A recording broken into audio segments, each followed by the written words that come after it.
semuanya, kembali lagi di podcast Cerita Mahasiswa.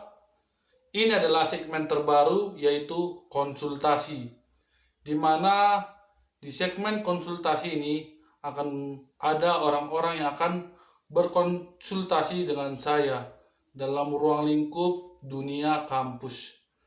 Bisa dari skripsi, dari pentingnya organisasi, dan berbagai macam hal lainnya.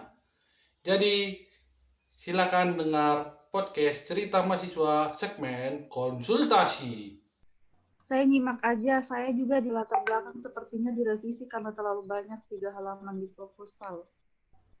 Jihad bagus segini. Masih bingung Revisi Kak. 3 halaman karena terlalu banyak. Saya rasa 3 halaman sedikit latar belakang loh. Iya, dikit ya betul. Mungkin tergantung dari kampusnya, mungkin ada ketentuan gimana, kita nggak tahu juga. Atau Jihad mau silahkan diaktif. Soalnya kemarin juga sempat itu juga udah revisi di latar belakang. Emang saya ngambil dari nggak asal bikin langsung gitu, saya ngikut punya orang, tapi kan dalam dasarnya saya ngikutnya itu ikut dari itunya proyek yang saya bikin gitu loh. Gitu aja. Jurusan apa kalau boleh tahu, Jihad?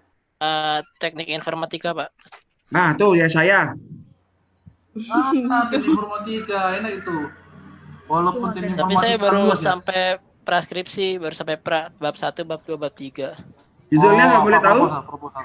Judulnya bentar saya buka dulu. Sini. Tentang itu AR, argument reality, seperti Pokemon Go. Ya. Lalu Mut, ya saya ke mut. Terpencet. Nah, itu tadi revisinya itu terlalu banyak sampai 3 halaman. Kenapa itu ya? Apakah ada ketentuan di kampus kah? Iya. Yang hanya mungkin 2 halaman doang? Atau gimana? Bentar, saya coba buka dulu. Soalnya siapa tahu juga kan ada mungkin dari kampus juga ketentuan kan, ya cuma 2 halaman aja latar belakang. Langsung ditentukan. Kalau masih ada masalah dan kendala, tolong biar Oh ya, satu lagi nih tips buat teman-teman ya yang mau mengerjakan skripsi. Ikutin aturan dari kampus ya, karena aku yakin aturan penulisan tiap kampus itu berbeda-beda. Jadi tetap baca aturannya, jangan nyeleweng kemana-mana, ikutin aja. Karena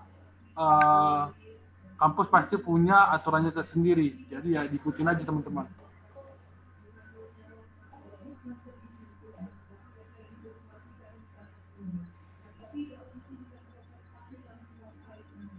Oke, gimana? Jihad bagus Sajiwa.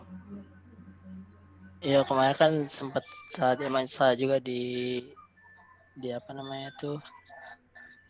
Bentar. Astaga, nge-lag banget laptop.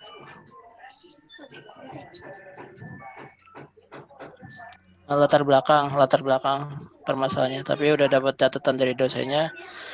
Penulisan latar belakang itu masalahnya terbagi menjadi 3 bagian. Bagian pembuka yang membuat gambaran umum tentang masalah yang akan diangkat. Masalah saya kan tentang AR. Terus bagaimana isi dari memuat fakta, fenomena, data-data, dan pendapat ahli. Jadi yang baris kedua, format kedua itu mungkin dosennya minta tentang pengamat dari ahli tentang argumen real itu tuh apa, penciptanya gimana gitu loh. Mungkin saya ngisinya kayak gitu.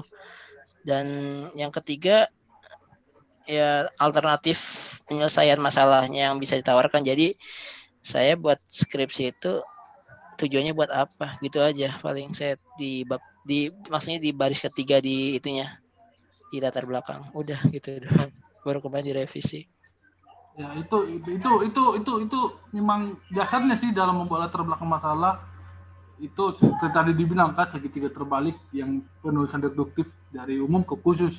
Jadi yang seperti dirimu tadi AR ya, berarti yang pertamanya ya kamu jelaskan dulu hal umumnya tentang judulmu ini, baru nanti masuk yang kedua tentang kutipan Apa tadi yang kedua tadi? Yang kedua itu tadi Kenapa tadi? bagaimana fenomena atau data-data pendapat ahli berkenan dengan pentingnya masalah dan efek negatif itu jika Ya tetap itu dibiarkan. oke. Itu berarti artinya kamu harus mencari referensi yang lain, kutipan-kutipan dari para peneliti, apalagi yang berhubungan dengan AR, berhubungan juga dengan permasalahanmu. Nah, itu harus kamu cari juga. Baru yang ketiga, bagaimana sih kamu menyelesaikan masalahmu ini? Nah, itu yang ketiga. Jadi secara umum itu kamu harus bisa merangkainya. Kalau kami bilang itu merangkai kalimat per kalimat itu penting karena to the point pun juga kurang bagus. Jadi kalian harus bisa merangkai kalimat, mengantarkan ke poin-poin yang mau kalian jelaskan, itu juga penting. Jadi ya itu sih dalam membuat latar belakang masalah, dan jangan asal-asalan. Karena seperti yang aku bilang tadi di awal tadi, kalau buat latar belakang masalah awal-awalan, nanti bab 2, bab 3, bab 4-nya itu berantakan semua. Jadi ya harus diperhatikan dan harus kokoh dalam membuat latar belakang masalah. Itu sih, mungkin ya semoga bisa diperbaiki lah. Makasih Kak. Oke.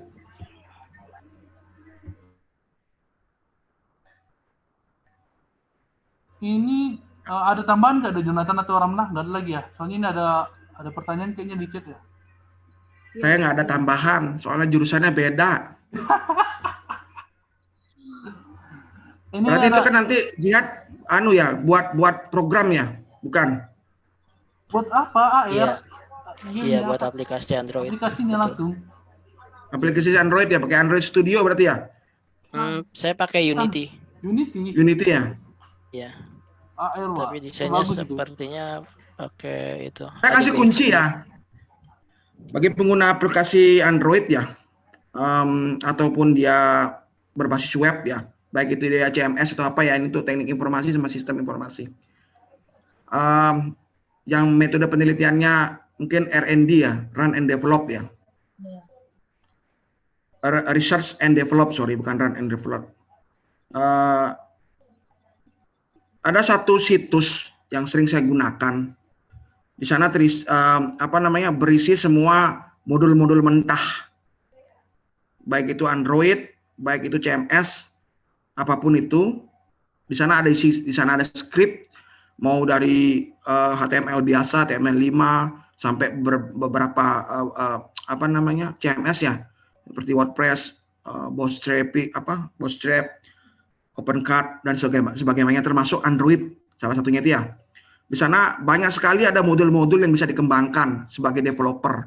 Kita tinggal ambil mentahnya aja, tinggal kita aplikasikan di kita. Jadi kalau saya karena saya bukan jurusan teknik informasi ataupun sistem informasi, tapi saya pernah membuat website dan tahu website dan pernah membuat aplikasi Android. Saya tidak pernah mulai dari nol. Kenapa bilang saya tidak pernah mulai dari nol? Karena saya nggak ngerti. Tapi kalau saya development, saya bisa. Saya develop PHP-MySQL, jQuery, JSON, itu semua saya bisa kuasai. API saya bisa kuasai. Ya. Dan syukurnya beberapa aplikasi atau website saya itu justru banyak web hosting yang di sini di Indonesia mengapresiasikan karena desainnya dan sistemnya itu dari luar negeri. Dan salah satu aplikasi saya yang saya terapkan di Bali itu, untungnya dari 5 tahun lalu sampai dengan sekarang masih berada di puncak nomor 1 Google Play. Dengan keywordnya Bali Travel Guide, karena saya memang di Bali ya. Bisa lihat Bali Travel Guide, kalau di Android aplikasinya itu nomor 1. Itu dari develop dari saya sendiri. Jadi bagi yang pusing, jangan cari jasa pembuat website atau jasa pembuat aplikasi. Ambil modulnya, kode Canyon, kembangkan sendiri. Saran dari saya ya, pengalaman saya. Kalau untuk secara teknisnya, saya nggak mengerti karena nggak pernah buat skripsi gituan. Terima kasih. Itu betul, itu bagus itu. Soalnya langsung dari udah tinggal dikembangkan aja, soalnya udah ada dasarnya kan gitu.